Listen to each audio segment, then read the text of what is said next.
Good evening, everyone. Good afternoon. It's June 6th, 5 o'clock, and we will start the St. Croix County Board of Supervisors meeting to order. And at this time, we'll have invocation by Pastor Larry Semon, Faith Community Church, please. Thank you. Everybody stand.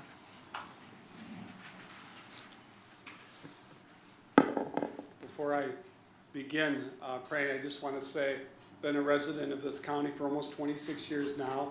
Loved it then, love it more.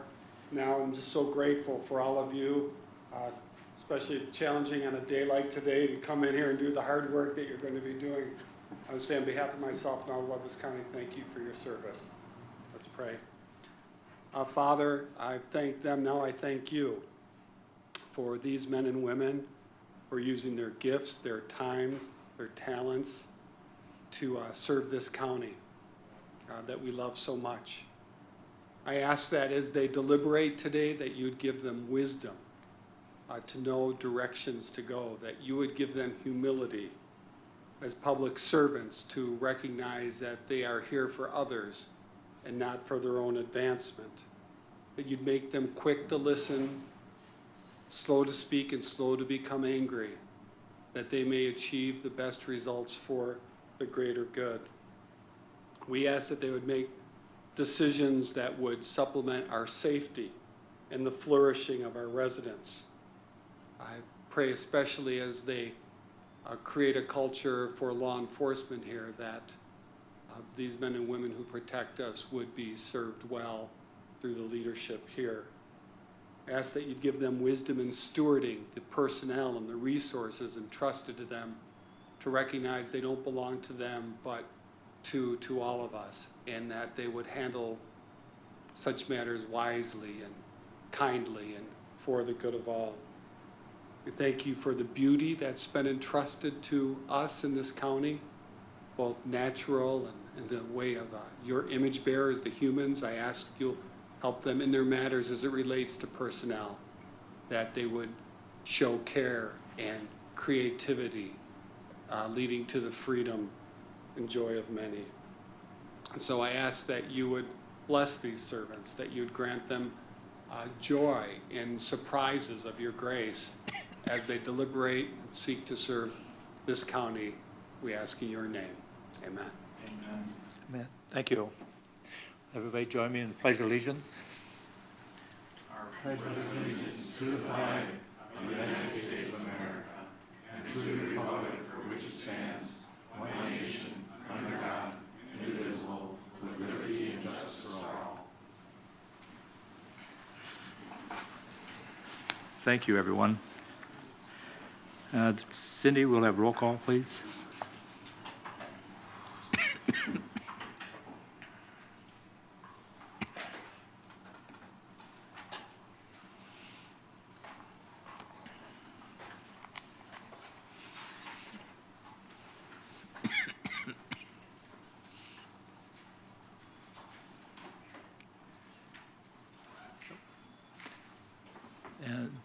Supervisor Osnes is excused this evening, so we will move on. Thank you. At this time, we'll open for public comment. If we have any from the public that wants to speak for items on or off the agenda. We're open for public comment for things on or off the agenda. The public comment. One more time, we'll open for public comment, things on or off the agenda. Not seeing anyone come forward, we'll move on. Thank you very much.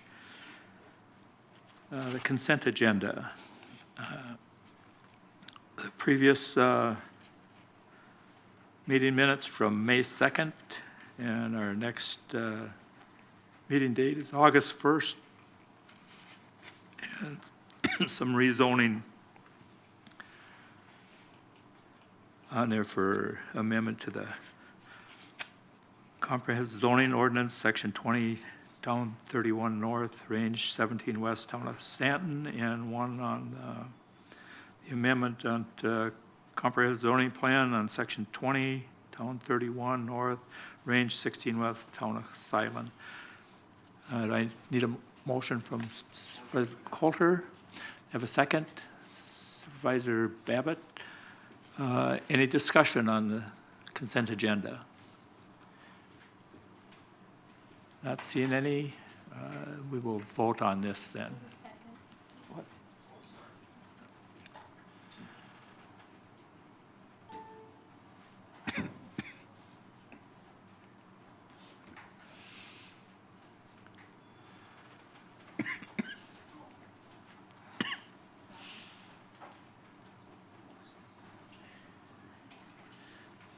And that was all yeses. Thank you. We'll move on to presentations and recognitions.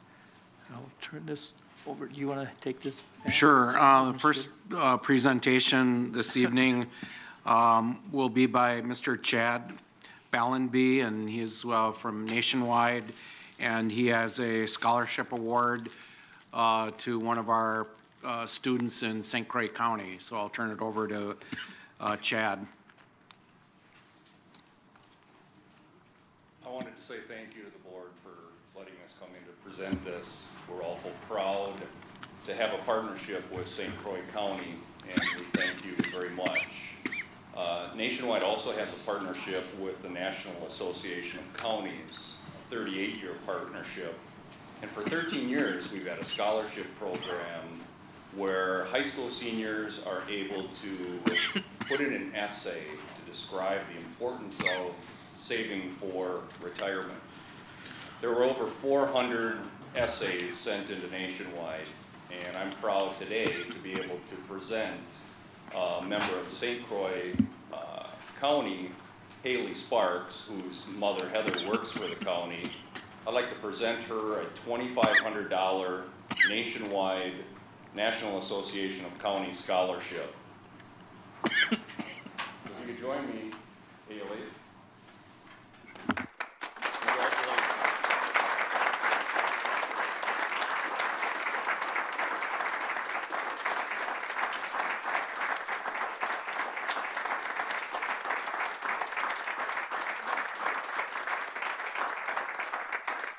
I'm the Minnesota rep. These are the kind of students we want to pull over to the Minnesota college system, but she's going to stay in Wisconsin at the great University of Wisconsin-Eau Claire. Thank you. Haley, would you like to speak? Not to put you on the spot. Well, I want to thank him for awarding me this scholarship because saving money is very important to me, and my mom has shown me a great example of saving money through her hard work and dedication to her job and her lifestyle. And for me, I personally think that being financially stable is having a job, like a stable job that puts a roof over my head, clothes on my back, and food on my table. And for my ways to achieve that financial stability is to go to college to get an undergraduate degree and work a job while I'm at campus and during the summer to save money. And then after I get my undergraduate degree, I want to get an entry-level job. And then as I'm doing my entry-level job, I will go to graduate school for my master's in forensic science or genetics. And once I get my full-time job, then I will be saving 15% towards a savings account, 15% for a retirement, and 70% towards my checking account. And I'll have a financial advisor throughout my life to tell me how much I should save each month for retirement. And I'm going to UW-Eau Claire, as Chad said, and I'm going to be studying biochemistry/molecular biology.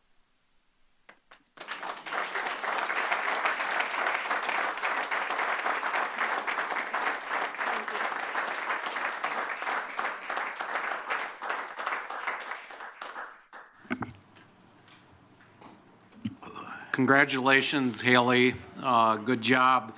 The next presentation this evening, occasionally we like to acknowledge the great work that's being done in our various departments, and Chad Wolski is the director of our Child Support Agency, and he is here this evening to present to the board and acknowledge some of the staff people in his office for recognition that they have recently received from the state of Wisconsin. So I, at this point, like to turn it over to Chad Wolski, who is the director of the Child Support Agency.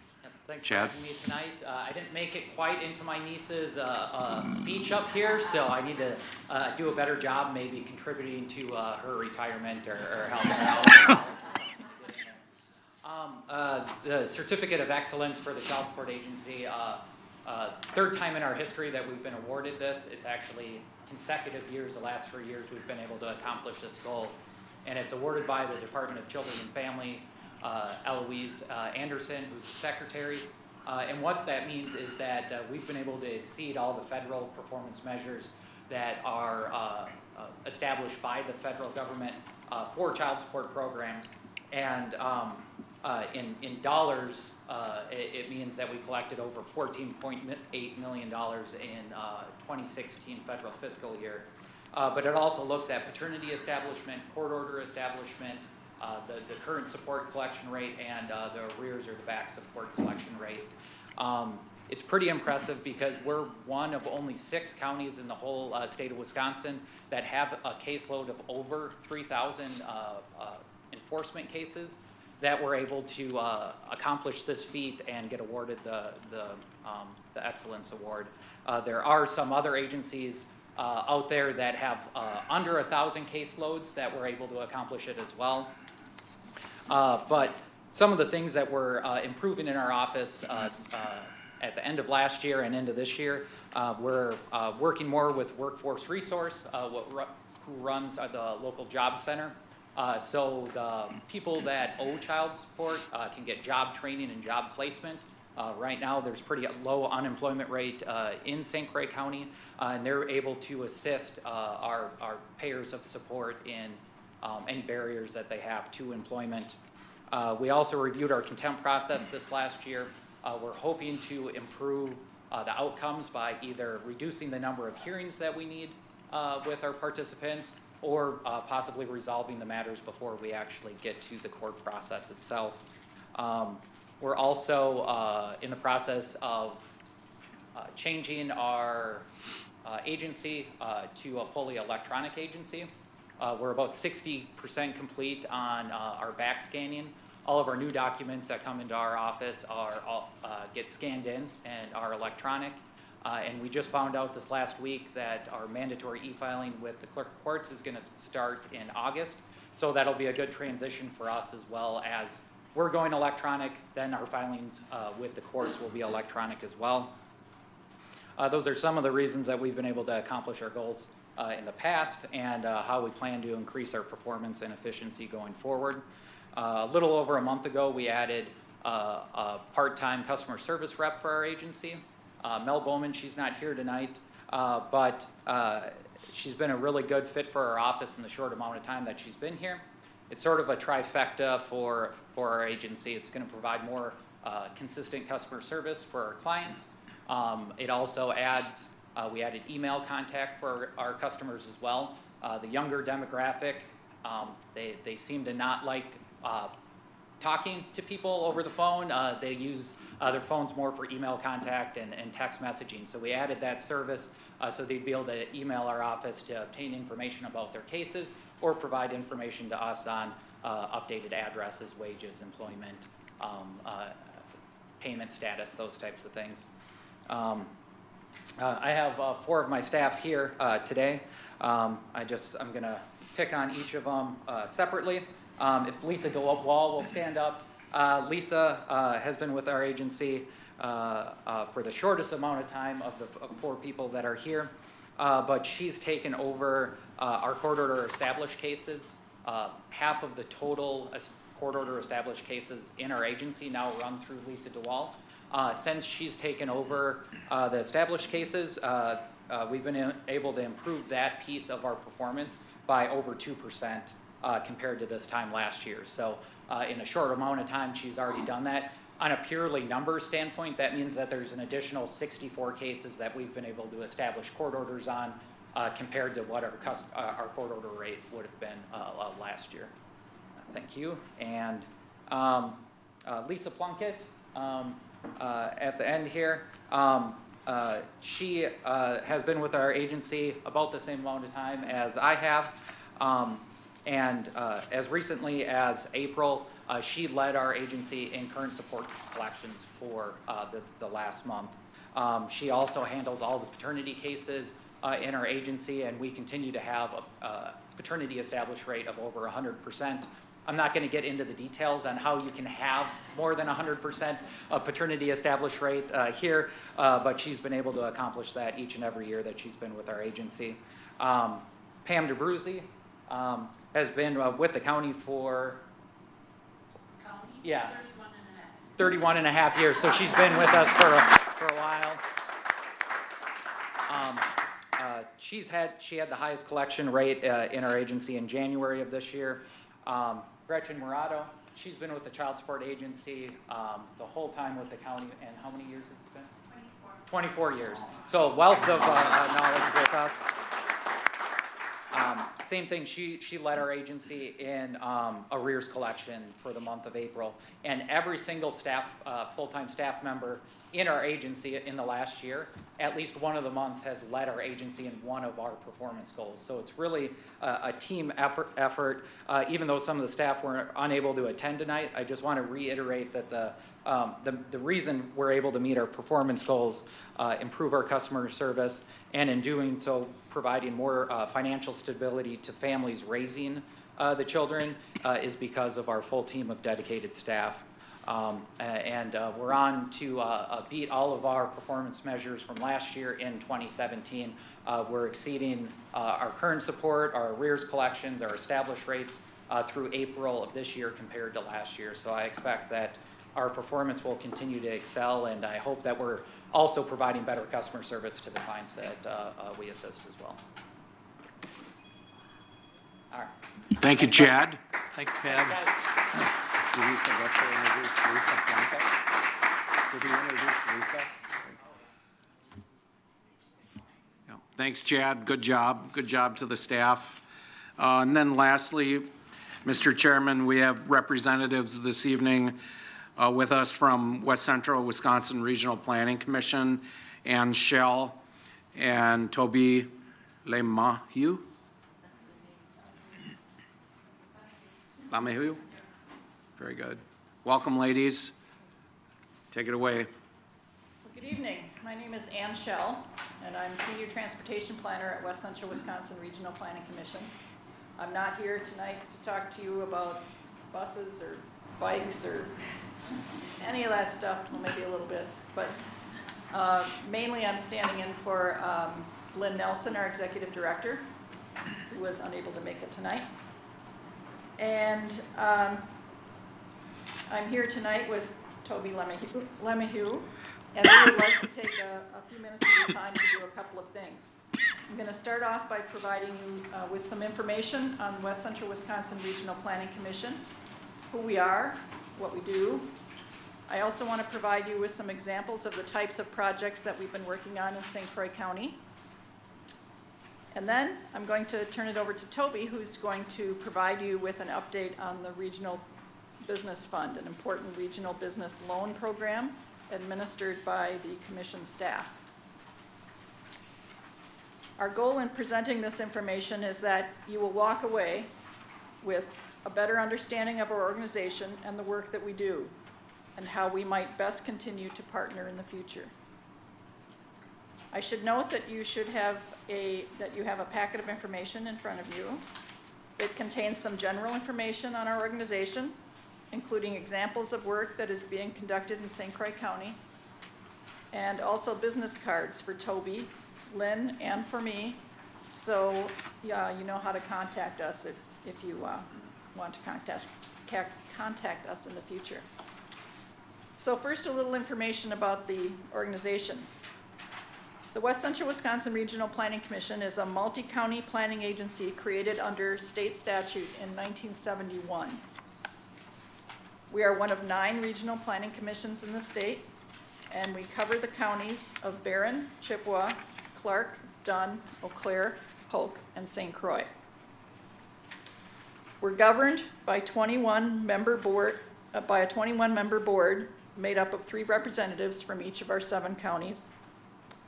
Our St. Croix County representatives include Agnes Ring, Tom Coulter, and Larry Weisenbeck.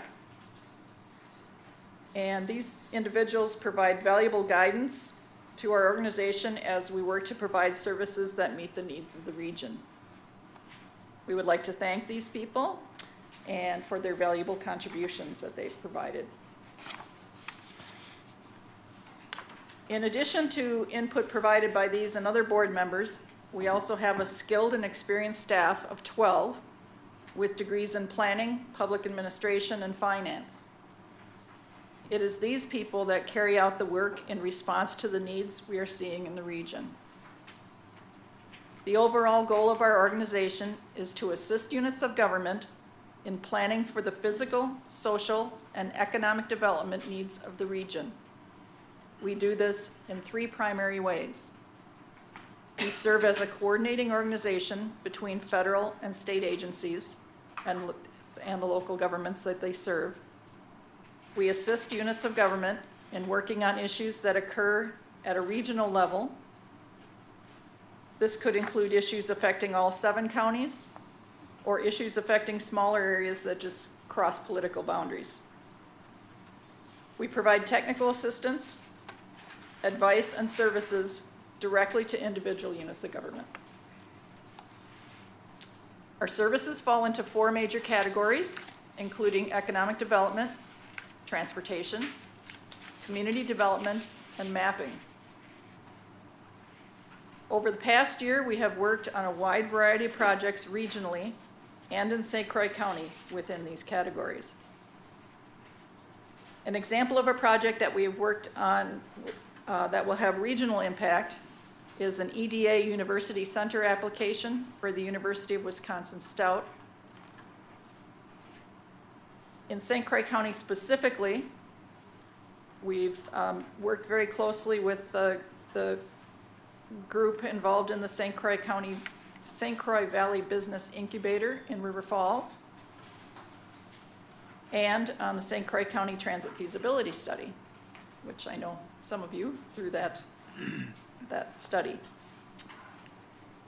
In coordination with county emergency management staff, our staff helped to prepare a successful grant application for updating of the county hazard mitigation plan. That's an 80% grant. Other projects are included in your packet. So that's a quick snippet on who we are and some of the things that we have been working on. We value our partnership with St. Croix County and look forward to working on many other projects in the future. If you have any questions on these projects or want to discuss other, please give any of our staff members a call. With that, I'm going to turn it over to Toby, who will provide you with an update on the Regional Business Fund. Thank you. Hi, I'm Toby Lemahue. I'm the fund manager with the West Central Wisconsin Regional Planning Commission. And as part of the packet that Ann talked about, I have a Regional Business Fund brochure that's in there, and then also this kind of one-page sheet. So in case you need to find my information or contact information, you can kind of find it on those sheets. So I spend 100% of my time working on a contract that the Regional Planning Commission has with the Regional Business Fund, Inc. So that's why there's the 2 names. It's kind of a nonprofit arm of the Regional Planning Commission. And tonight I'm just going to talk to you a little bit about how the RBF came into existence, the Regional Business Fund, about our programs really briefly, and then a snapshot of what's been going on in St. Croix County recently. So the Regional Business Fund, Inc., or RBF, like I'll probably refer it to, was created by the West Central Wisconsin Regional Planning Commission in 1995 originally. And then in about 2007, there was a strong cooperation of county officials, community members, and our past RPC staff that consolidated 31 community development block grant, community and county revolving loan funds in the 7-county region. Our 7-county region is the same as what Ann talked about with the Regional Planning Commission. The consolidation effort was finalized in May of 2007, and the Regional Business Fund began lending that same year, so this year in May marked the 10-year anniversary of that consolidated effort. Some of you might remember that if you were around 10 years ago. The consolidation into that nonprofit removed the federal requirements of those local revolving loan funds. It created a more flexible and effective financing tool, centralized the underwriting and the administration of the fund, and created efficiencies in the program. The fund is capitalized at $15 million, and it can be used across that 7-county region. It allows businesses to access loans, and it also allows those communities access to funds if they didn't have their own revolving loan fund at the time. So just quickly to talk about our 5 main programs that are found in that brochure also. Our programs and our funds can be used for a variety of different things. We're very flexible in what we can lend money for.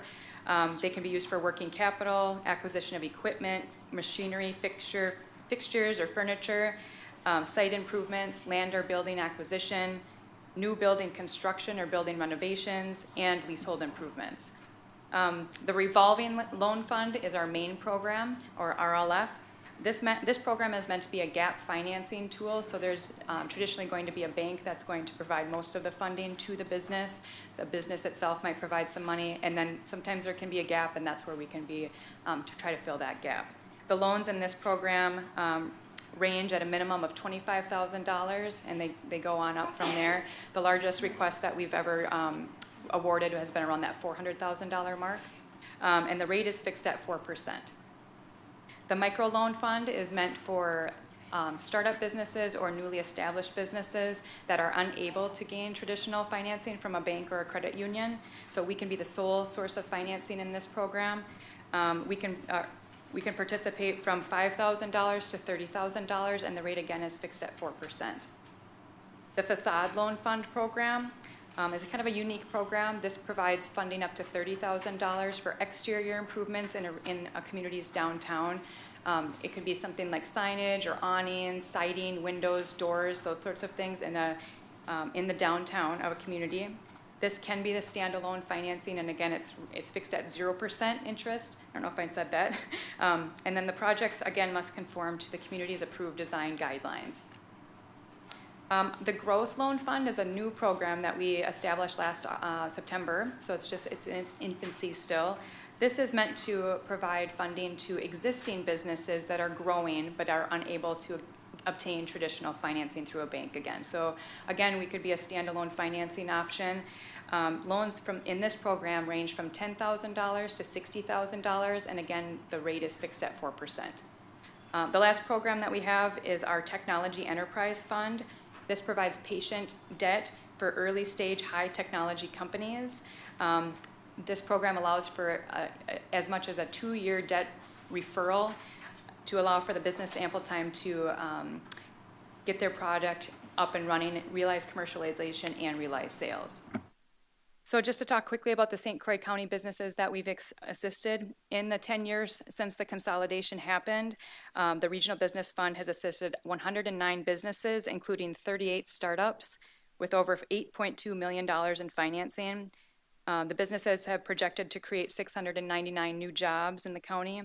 Some recent projects include NCCM, Kinney Sport and Power, Mimi's Cookies and Creamery, and Swinging Bridge Brewery, all in River Falls. Del Este Small Plates and Lounge, Next Generation Auto, and A&K Construction in Hudson. Woodville BP and Woodville Motel in Woodville. Schmiggy Law Office and Barley John's Brewing Company in New Richmond, and Oliphant Brewing in Somerset. In closing, I'd like to recognize the valuable contributions of St. Croix County citizens. We have a separate regional business fund board of directors that oversees us as a nonprofit arm of the RPC. St. Croix County board members include Barbara Butler and Dale Jorgensen. We also have a loan committee that decisions most of the requests that come through St. Croix County. As staff, we have no lending authority. The St. Croix County Loan Committee members are Shane Bauer, Jason Bast, Mark Benton, Scott Jones, Susan Lund, Paul Wenzel, and Steve Wilcox. Also, a big thanks to Bill Rubin, your St. Croix County EDC director, who oftentimes helps us with referrals and or setting up meetings with potential businesses that would be wanting to access the funds. So thank you very much for having us.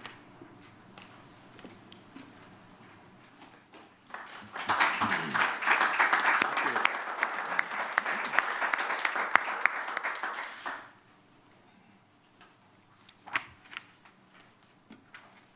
Thank you, everyone. We'll move forward to our agenda item, the appointments. And this is to fill the vacancy of one of our supervisors, Supervisor Bergwin, that left the district. And this was all posted the way it has to be done according to statutes in the paper, and have people come forward with their that are interested in seeking this position. And I had two people that did come forward. They were Tammy Mothadin and Sarah Jacob. And I have one person now because Tammy had withdrew her name. So at this time, I'd like Sarah to come forward and speak to the county board for a couple minutes to make herself known, and then I will look for a motion to move forward with the appointments. So, thank you, T. Thank you. Good evening. Happy to be here. Thank you for having me. So one of the things that struck me about coming to Western Wisconsin was how much this place felt like home right off the bat. And I never really knew why, never gave much thought as to why I have such a love and affinity for Western Wisconsin. I have friends in Southern California that are going, just live in St. Paul. Why don't you move into Minnesota? And I go, no, it doesn't feel right. I really do love it here. My family loves it here. And I got thinking, Ridgecrest, California. It's a small rural farm town where there's a naval air weapons station. My great-grandfather did work out there, and I spent much of my childhood there. And some of my best memories are from Ridgecrest. And it was profound enough that it planted the seeds in me to seek that not only for myself, but for my children. So as to why I'm standing before you today, I have a sincere love for Western Wisconsin, its potential, its culture, and the fact that we aren't a huge city overrun by regulation and just bogged down. You can start a small business. We still see rural farming, and that's just not something we see anymore in this country. So I think it's to be cherished and preserved. Some of the things that are really important to me, I've listed them in my resume there, but I'm a huge proponent for responsible fiscal policy. You know, too often we think, oh, we have a problem, let's throw money at it and it'll go away. And history has told us that it's not exactly how it works. I'm really impressed with the members of the board as you all sit here and the work that you've done. I love teamwork. I love collaboration. What you'll get with me is an open mind. I'm not emotionally driven. We can disagree on an issue. You can vote the same or different from me. It's not personal. I like to think that we have a job to do and to have the maturity and the professionalism to do that job, but then still be able to get a beer together after work and move forward to the next project. I think in terms of partisanship, I sincerely appreciate that this isn't a partisan position. Wherever you fall on the spectrum, we're two wings of the same bird. No one side has a monopoly on the right answer or what is good for the community. So I think a body like this is so amazing because we can come together and get some good work done. One issue that came up was, how do you represent the district that you're elected to represent and the county as a whole? One of the things I've heard is that people on the eastern part of the county or some of the smaller parts feel left out. And to that I think, or I would say, that I believe you can represent both. So the city of Hudson, District 7, has its interests, but it is absolutely in District 7's interest for Glenwood City to flourish. It's absolutely in District 7's interest to have Baldwin excel. So whether it's a project that raises the quality of life on the eastern parts of the county that then raise housing values, well, great. Now we have real estate agents all over the county that are benefiting from it. Or maybe it's making sure we have clean water and we're preserving our environment so that we can maintain our tourism. So they're driving right through Hudson on the way to their cabins, to their fishing, to their weekends with their kids at the lake. So I would approach this position with sort of a big picture perspective of what is best for the people of St. Croix County, what balances the interests of our environment, maintains clean water, as an absolute necessity, but what also allows small businesses to flourish and allows economic development so that we as a people can continue to prosper. I really am honored to be here. I think this is an amazing place to live, and I wouldn't go anywhere else for the world. Thank you for your time. Thank you, Sarah. Now I need a motion to approve Supervisor Hansen. I need I a move to second. approve. Supervisor Berkey, second. Any discussion? Supervisor Akhtaroff? Yeah, I don't mean to be, is there going to be any kind of a conflict of interest? Because if you're a supervisor, and I see here you have a law firm in Hudson, is that going to create, at times, a conflict of interest? I don't believe so. My practice focuses primarily on the nonprofit, so representing victims of crime and low and middle income persons in their family law cases so that they're not locked out of the justice system. But that is a nonprofit for which the goal is to hand it off to other attorneys to pick up the operations. But insofar as I can tell, I don't believe there'd be any conflict, and I would be the first to abstain from any vote where there might be conflict. I believe integrity in government, transparency in government is absolutely essential, and so that's not something I would take any issue with in terms of creating those boundaries so that the communities rest assured that there's no overlap. Is there any other questions? Supervisor Schober. Sarah, you'd be certain in your private practice, to the extent you're sustaining one, you wouldn't be able to take on a client matter against the county, an employment issue or something like that. Your understanding of that? Yes, and my area of practice is primarily criminal and family, but my private practice has essentially been the pro bono work that is now the nonprofit. So my private work will continue to be solely the nonprofit as I move forward. Any other questions?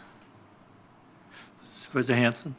I would add there's a precedent for that. I know we had a rather well-liked supervisor for many years, Buck Malik, who was a lawyer who owned a firm in the city of Hudson, and that was never a problem. So a responsible lawyer ought to be able to handle that. Okay. Any other questions? Not seeing any other questions. We have a motion and a second. So it's time to vote on this at this time.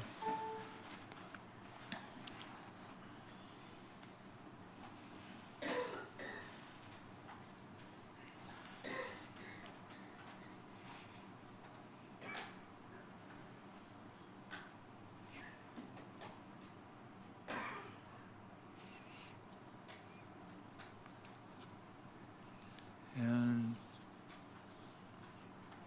with that motion fails, there is no appointment at this time. So, Thank you. thank you. So with that, what we have to do is we have to go through the process again. So we will have to repost this. And so I will have Cindy repost that in the paper like we have to do. And then we'll see if we can. I'm sorry, what was the vote requirement? I saw 8, 4, and 7 against. Say that again, Supervisor Schoberg. I'm counting, there's 7. It's 7 and 7, is it? I'm sorry. I miscounted. Is that right? We got 10, just so the abstains are same as no's? It's defeated. Yeah, so the abstains are same as a no, so. So we will repost and we'll bring it back to the county board. I'm not sure if we're gonna get that done for the July meeting or not, or we don't have a meeting in July, but if we had to have a special one, otherwise it'll be in August when we'll try to bring somebody back.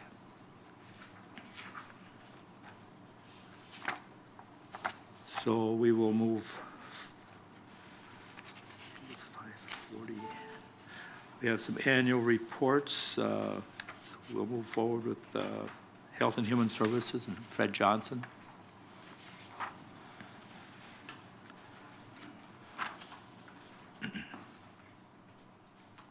Thank you, Board Chair, and thank you, County Board Supervisors, for the opportunity to provide a brief presentation tonight. Before I maybe cover a couple of points in the annual report, I'd also like to extend my thanks and appreciation to all the Health and Human Services staff. In preparing the annual report, we went through and looked at the total number of staff within each of the divisions, and it totals 221. So without those 221 individuals working hard, this report would not be possible.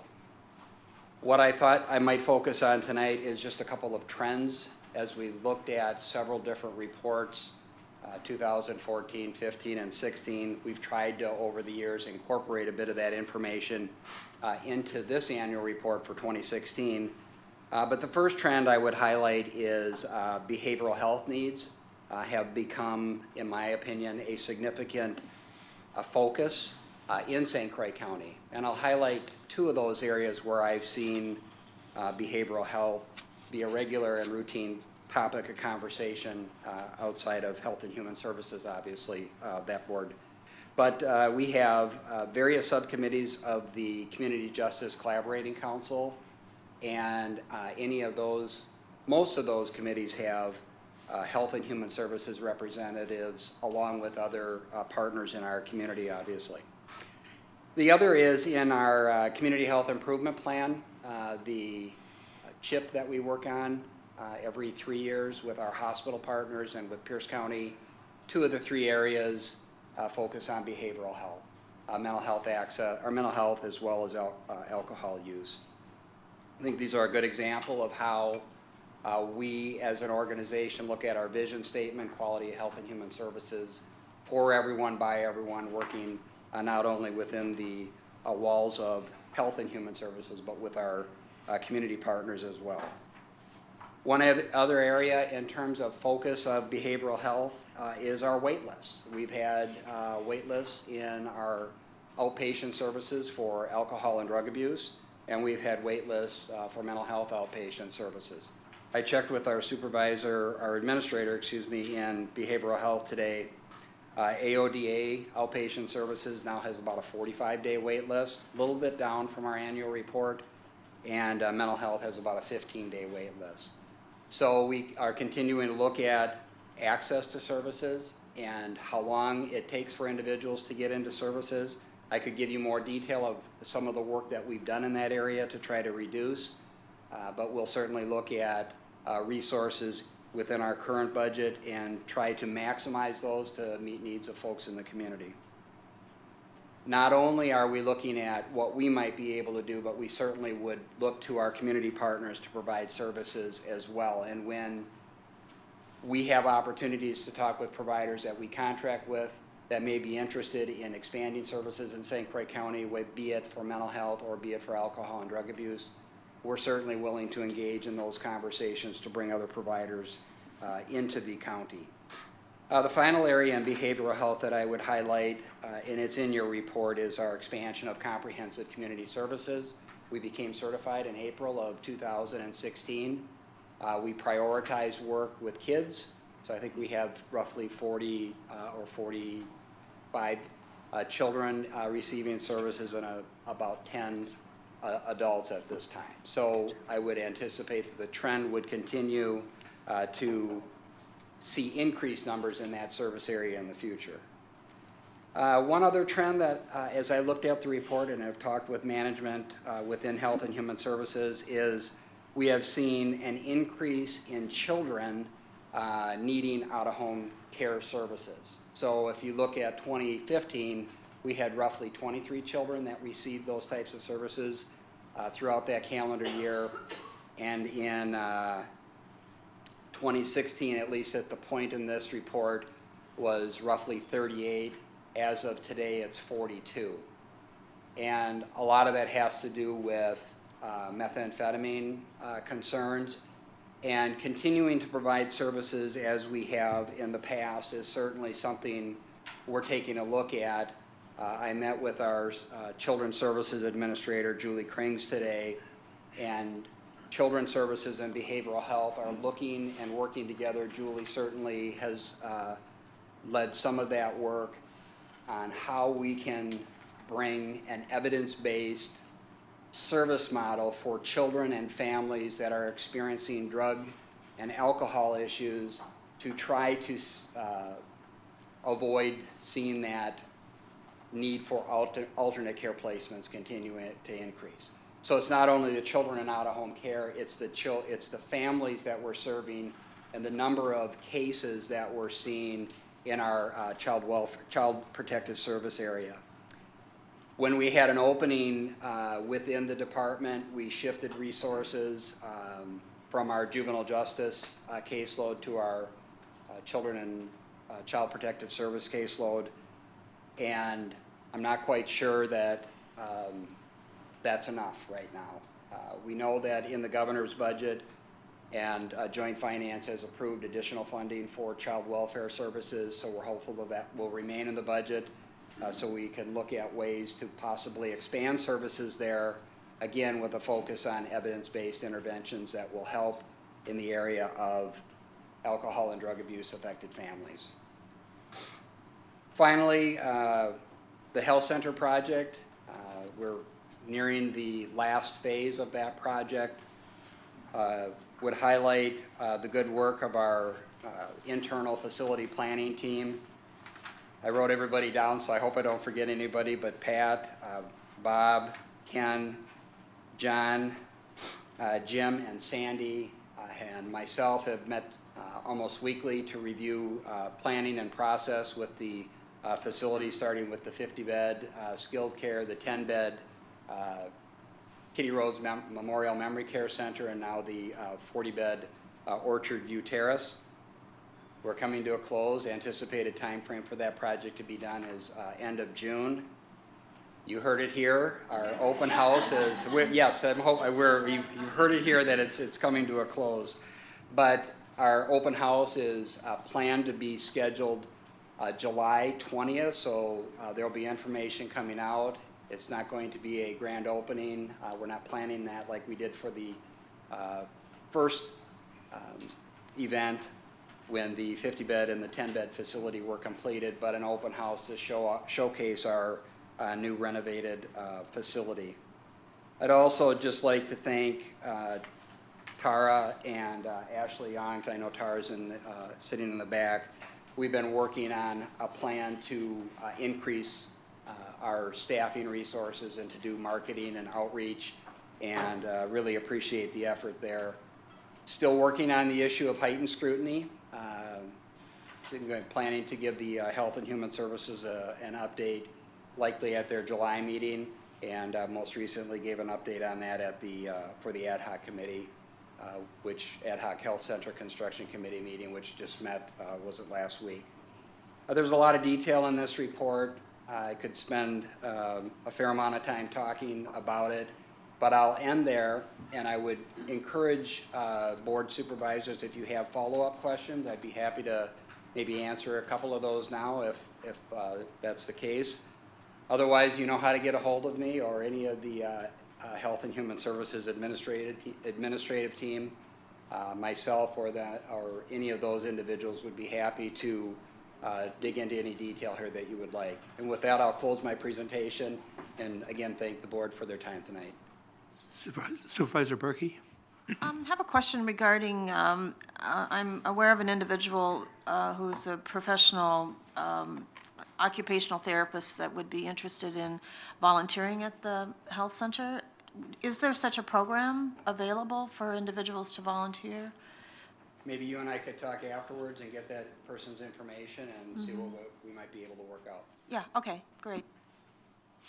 Supervisor Akhtarov? I'd just point out on page 60, it has the nutrition site. I just think everybody should take a look at that. especially the numbers in Baldwin, Deer Park, and Glenwood is at the nutrition site, pretty close to Hudson, and it overpasses New Richmond, which tells you the importance in a rural area of having the nutrition sites. I mean, it's vital. That's a much larger percentage compared to most of the places on the east side. So, because I know there's been talk of cutting that, and I mean, you look at that, and that would be, in my mind, the wrong way to go. I don't know that we've talked about cutting it. But the state and Oh. federal. Okay. And I think the stats with regard to our meal programs are routinely reviewed. Paulette, Ron, Vice Chair Osnes get a regular chance at our ADRC board meetings to hear those stats as well. Any other questions for Supervisor Babbitt? Fred, I just wanted to thank you for all of your hard work and your staff's hard work in working with HHS board. And this is a very accessible, easy to read report that has a lot of information in it. I can only imagine how much time has gone into preparing it. So I just wanted to publicly acknowledge all the hard work that goes into this and appreciate the efforts of you and the staff to keep a number of very important programs up and running. So thank you. Oh, thank you for your kind words. I'll be sure to pass that along. Thank you. Any other questions? Seeing none. Thanks, Fred. Thank you. Good report. Our next one is our County Veteran Service Officer Annual Report. Philip Adraff. Welcome, Hello, this Bill. is my first board meeting, so thank you for the opportunity. And again, first I want to take this opportunity to thank Jerry Campbell and Kathy Leash. They are the lifeblood of our office, the two workers that I work with. I want to thank them again for easing the transition of me moving over from Barron County. And I've been in a lot of offices, a couple offices, and I'll say that Jerry and Kathy are as good as they come, so we're in good hands. As far as things that I'd like to pass on to you, I want to thank the board as well for a few years back. There was a 2.5 positions in our office, and that was bumped up to 3. And if you look at the annual dollars of compensation and pension that have came in, that have changed from 2015 to 16, it has gone up $1.949 million that has came into St. Croix County. And I firmly believe that the addition of those staff members, when those staff members go up, so does the compensation and pension dollars that are going to be coming into St. Croix County. So thank you very much for that extra staff. Very important. In 2016, our CVSO grant, which we received, was $8,870. It was a reimbursement style, and now in the new budget, they're going to be going back to a block grant, and we are going to be receiving $13,000 block grant. So we don't have to worry about the reimbursement style, and we can always rely on that $13,000 to come into our staff. Also, we're going to be purchasing some and budgeting for a new database, and then also some scanning capabilities that are going to be coming to our office in the near future here. So those are very important things. Our veteran service population, our veteran service organizations, I need to take this opportunity to, I should have probably thanked them first as well too. We have a fantastic network of veteran service organizations, and I've been very grateful and able to go out to a lot of them and introduce myself, do some outreach, and it's very important because you know, they're out there doing our mission. So if we keep them happy and they keep sending people to us, then it's going to be just a good partnership, and we'll continue to grow our office. So I would take some questions at this time if you guys have any for me. Have any questions? Thank you. Oh, thank you, Phil. We'll move on to the Extension Annual Report. Ryan, I believe it's that one. So back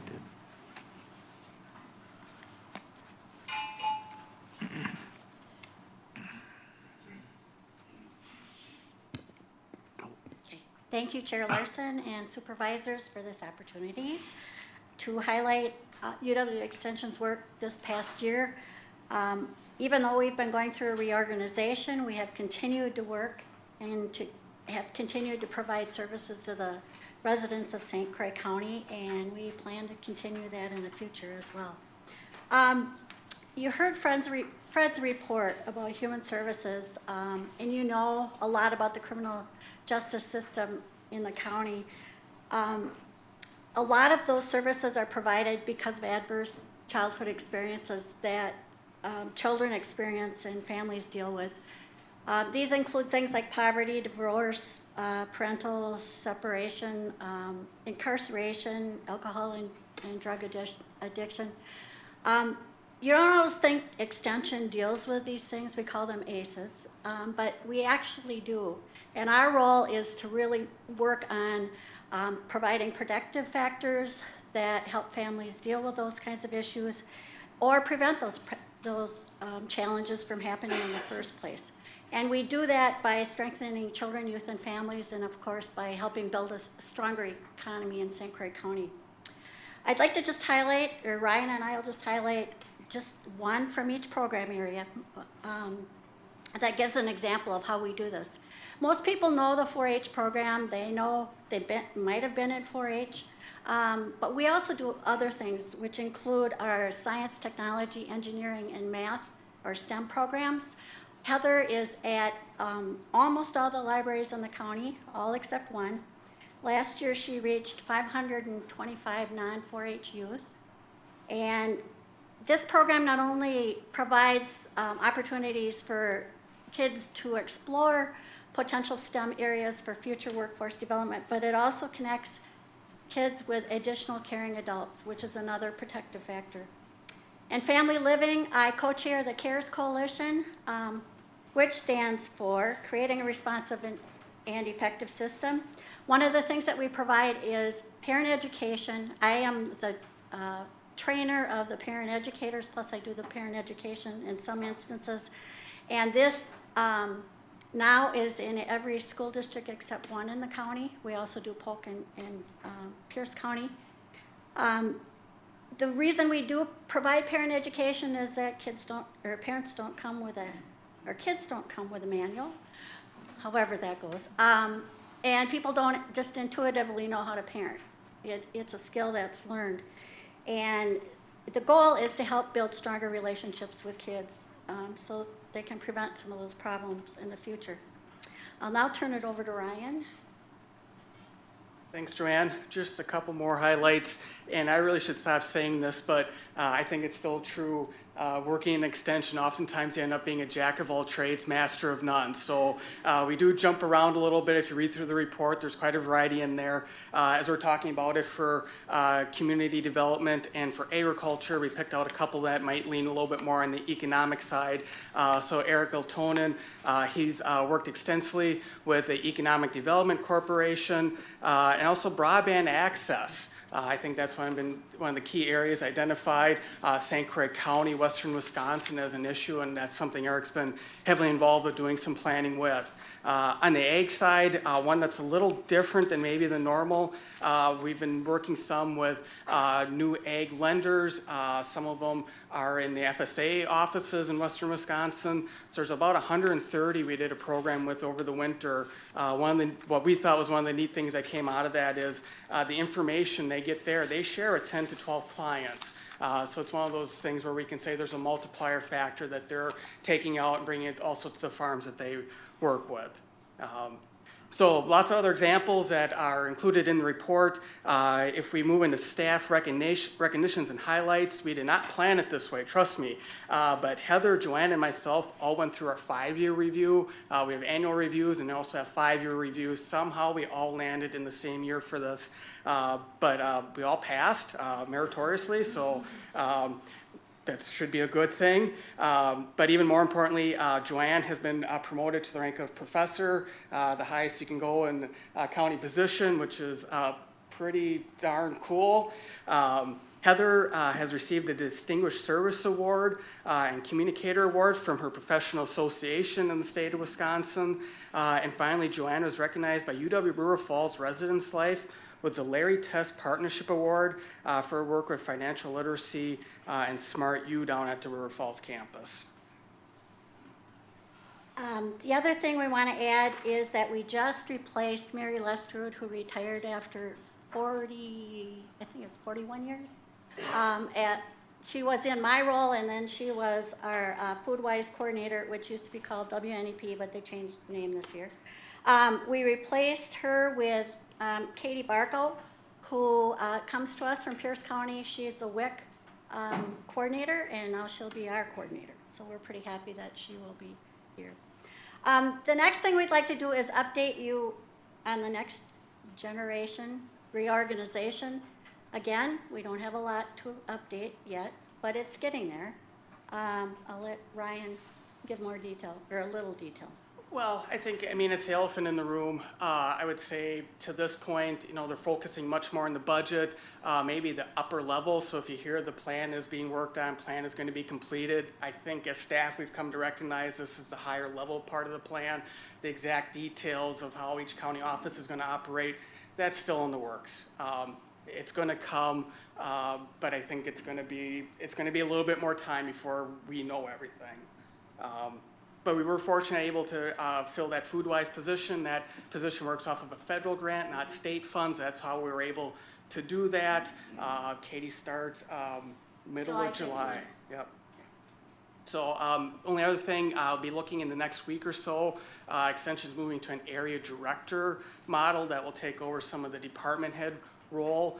We expect that position's been posted, interviewed, announcement to come sometime middle of this month on who was selected for our area. So that's probably the next piece of news that we'll be looking for. We'll entertain questions at this point. Yep. Supervisor Berkey. I just wanted to point out that, excuse me, go ahead. Sorry. Go ahead. Okay.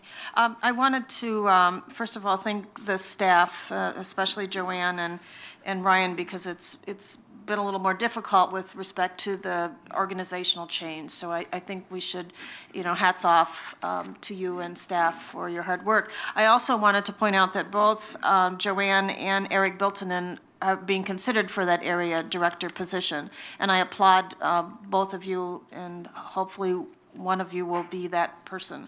So thank you. Supervisor Ring. Just like to second that emotion. I think it's been a very difficult time. It's been more than a year that this reorganization has gone on, and I think it's put that whole staff in a whole lot of uncertainty, and I think you've been professional throughout at a very high level. Congratulations on all this work and these awards, and thank you. Thank you for your work. We will now be part of a 3-county, Polk, Pierce, St. Croix County group. We are it's our job to be positive about that and make that work the best that we can.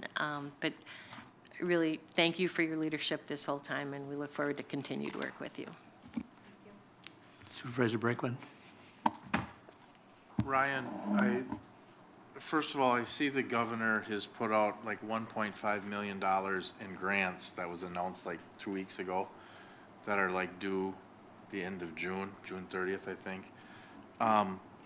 Do we qualify for those broadband grants, or are they still farther north of us? In terms of broadband, Eric probably would know a little bit more about that than Joanne and I. Okay. We can follow up with him on that. Okay, and then just another question about this broadband, because it's been talked about a bunch.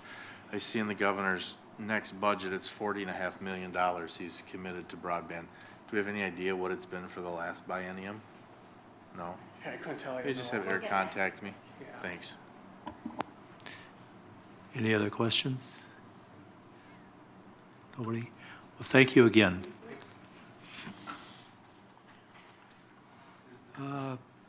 At this time, I will ask the board if it's dairy month and I've brought in ice cream and maple syrup. If everybody would like to take a break, we could have a break and have ice cream and maple syrup if you'd like. Otherwise, we can go forward.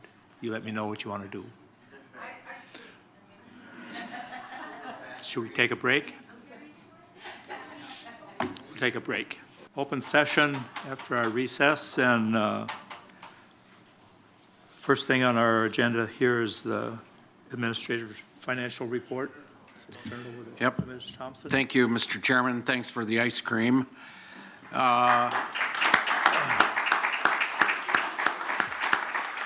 You're welcome. So the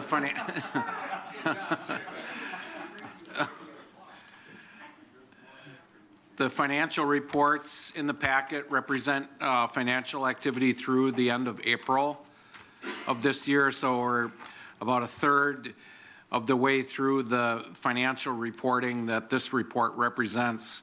If we look at expenditures, we're at grand total bottom line expenditures, we're at 76% of budget remaining. So that's in terms of expenditures, we're, if you look at 1/3 of the year, 66%, we're above, which is a good thing, by about 10% in terms of expenditures. And in terms of revenues, we're at about 62%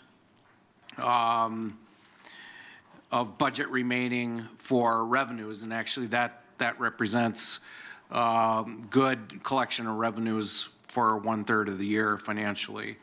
So both expenditures and revenues, things are looking okay. And then we also have the CIP project, all the projects that are in the CIP, and any financial activity for any of those projects up through there again, the end of April.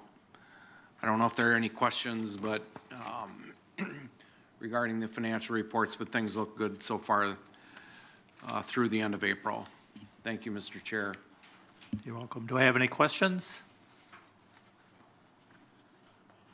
No questions. We'll move forward on the agenda. First business item is the ordinance creating Chapter 32 smoking on county property. And who would like to make a motion to that? Supervisor Hansen, motion? Right, I would like to move to table this until August. I'd like to refer it back to the HHS committee to be reviewed. I've discussed, if I can get a second. Got it. You need it on the floor first. Yeah, we got to get a motion and a second first before we can do excuse something. me. So Supervisor Nelson's motion, do I have a second? Supervisor Schoberg? Now it's open for discussion. And then I would like to move to table this until August, and I would like to have it go to HHS in the meantime to be reviewed. Do I have a second?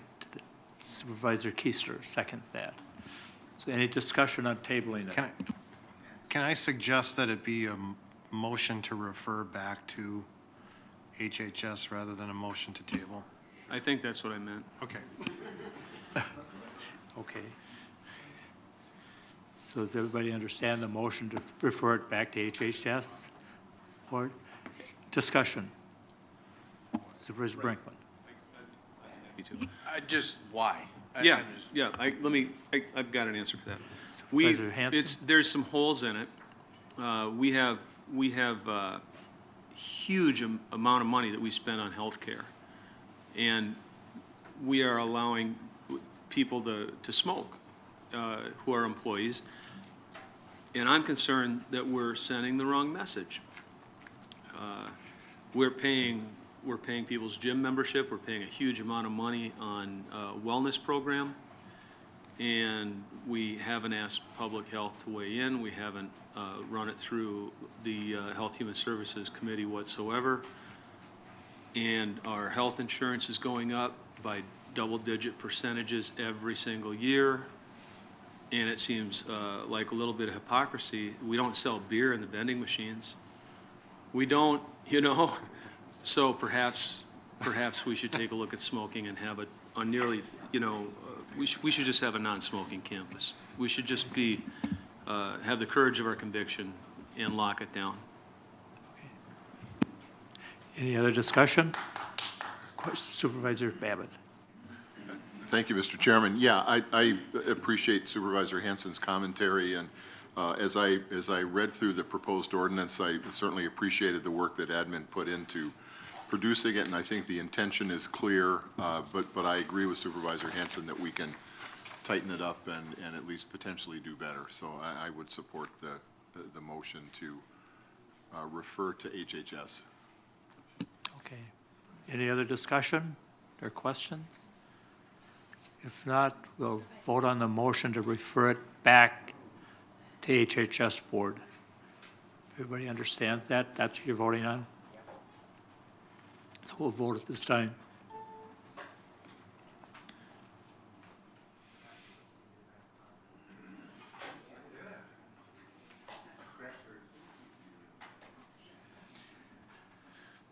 Three noes and the rest are yes, so it'll go back to the HHS Board for review. The next one on here is the resolution supporting retention and expansion of Wisconsin Aging and Disability Resource Center dementia care specialists and promoting the work of a dementia coalition in St. Croix County. Do I have a motion, Supervisor Babbitt? Do I have a second, Supervisor Nelson? Discussion. Supervisor Babbitt. Just briefly, I think this is a pretty straightforward resolution, and as it turns out, the state, as I understand, and I know Fred is still here if you'd like to add anything, but the state, I believe, has moved forward on this issue and is in essence heading in the direction that the resolution asks them to head. So admittedly, this may feel a little bit perfunctory, but I think we need to go on record as supporting the changes and making sure that dementia care in the county continues along the lines that it has been. We've got a great team of folks working specifically in that area, and the resolution just emphasizes again that we want the state to continue the funding to make sure that we're able to continue that good work.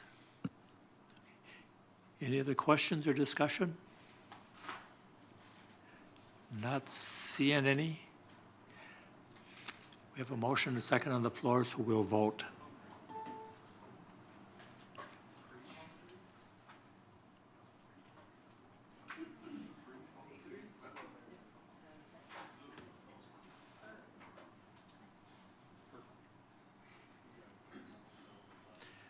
And that was all yeses. Thank you. The next item on the agenda is a resolution authorizing a 90-day extension to the special study group to address nutrient pollution of St. Croix County water resource and large livestock facility and other sources. I have a motion to Supervisor Ring, second Supervisor Long. Discussion. Supervisor Akhtarov. I'm just wondering if you actually see that there will be an end then with this 190-day extension. I'll try to answer that. Yeah, I believe so. I mean, we'll have some recommendations. I believe we do see that at the end, we have a deadline, and we will make some recommendations. Again, any actions are out, go to this body, but yes. And other committee members may weigh in. Supervisor Stroberg. Yeah, I'm out of patience with the whole study group, but it's only because there's so much work to do and we all want to be done with it. We want to be able to get our arms around the issues, but I'm also very concerned that the contamination into our water system is continuing as we speak. There's plans for larger and larger scale operations. So the study group was proposed in lieu of a moratorium. And it was decided that we were going to have a 6-month moratorium or a 6-month study group. The 6 months is soon to be up. So maybe it's time to consider the moratorium again if it's going to take longer.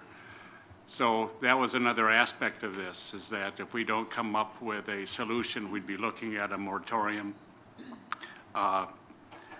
So I'd like to perhaps bring that up as another subject matter for the next agenda, the one in July. to discuss whether or not we have to look at, against doing something more than we are to stop the contamination and continued growth. So I'm supportive of the 90-day extension, but something has to be done sooner rather than later, too. Supervisor Schoberg, did you want that on the August agenda? July, we're not having a meeting.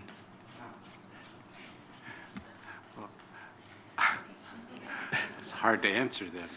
It's really important, but we can delay it. Okay. Sure, August. Yeah, I'm not going to call a special meeting just for that.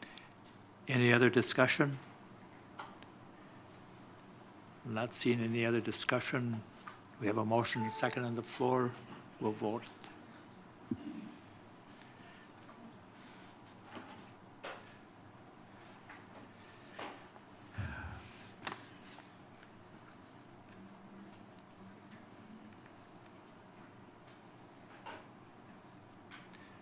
One abstain, one no, and the rest are yeses, so it passes. So we'll move on to the last agenda item, which is a resolution regarding the transfer of jurisdiction over 17-year-old offenders or a portion of the 17-year-old offenders back to the juvenile court. Do I have a motion? Supervisor Babbitt, second. Supervisor Brinkman. Discussion. Supervisor Babbitt. This particular resolution came up through HHS, although this issue's been discussed in a number of different forums within the county, including Public Protection and I think CJCC. So there's a lot of interest in this particular issue. As most of you know, we've been treating 17-year-old offenders as adults essentially since 1996. Increasingly, I think we've come to realize that that may have been a mistake. Thus the move for the resolution to return 17-year-olds to juvenile court. However, there is a bit of a funding question in terms of what the county could reasonably be expected to do with current funding. And so we're requesting that the legislature consider making sure that if we do this, they provide funding necessary for the county to carry it out. Okay. Any other discussion or questions? Supervisor Brinkman? Well, one thing I've learned in this is kind of one of those, this was enacted in 1996 because of Milwaukee County, because they'd had several high-profile 17-year-old violent offenses. And so that was would put this together.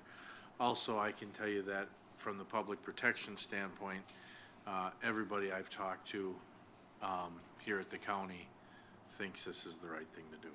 So therefore, I am in support of it. Okay, thank you. Any other discussion?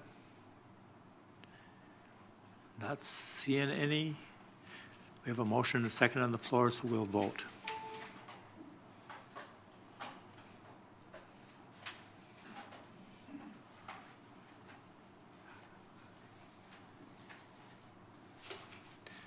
And that was all yeses. Thank you. We have a request for future agenda items.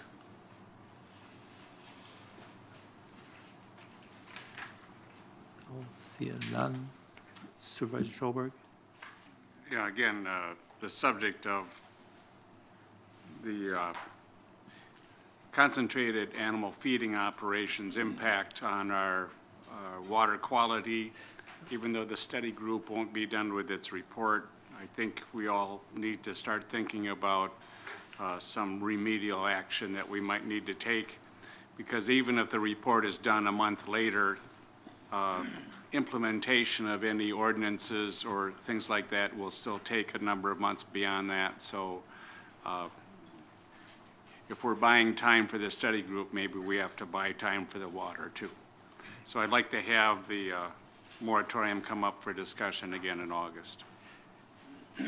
Should we send that back to the CDC committee to talk about that? Because it should come up to a committee probably for that. So Yeah, if we, Yeah, if I we think get, that'll are be they the way to meeting in do July Yeah, well, we meet in July and June.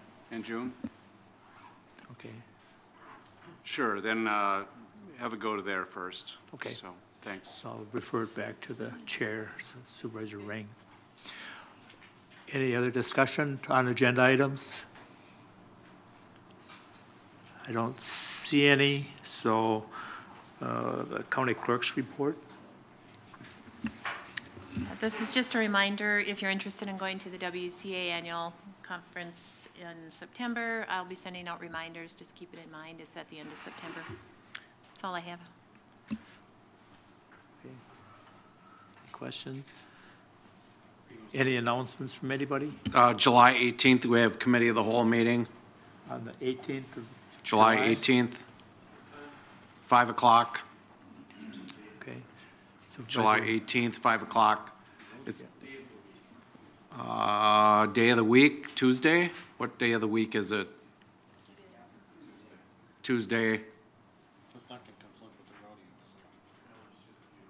is it? Yeah, on a It, Tuesday. the purpose of the meeting is to discuss the highway facility ad hoc group that's been meeting on the new highway facility, and we're going to be bringing some presentations to the board to bring the board up to speed as to where we're at with that.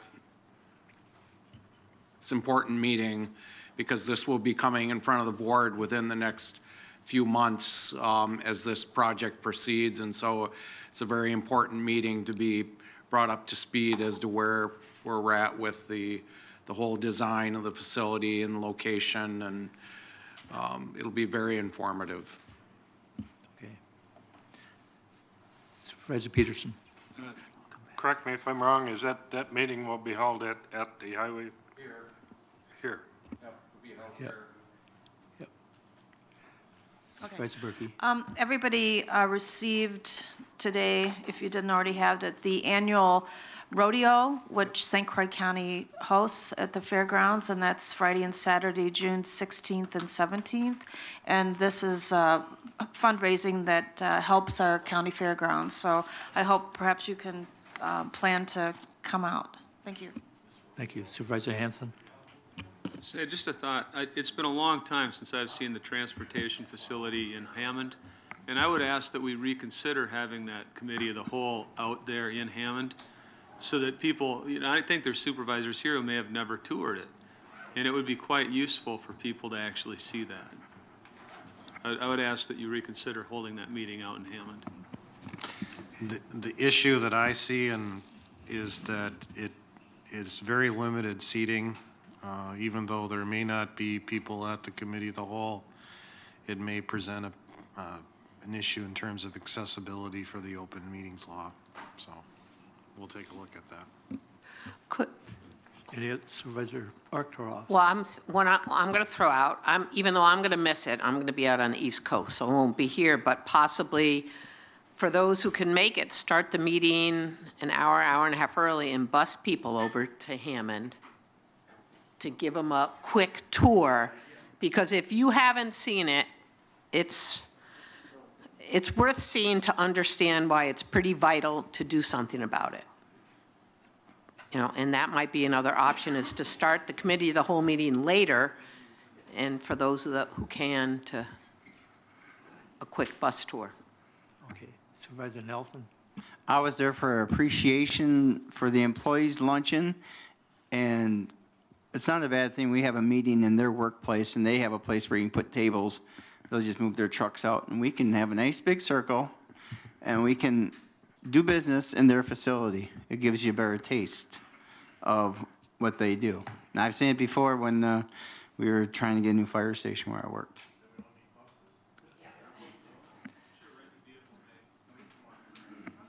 Okay. Any other announcements? Not seeing any? Thank you, everyone. Meeting is adjourned.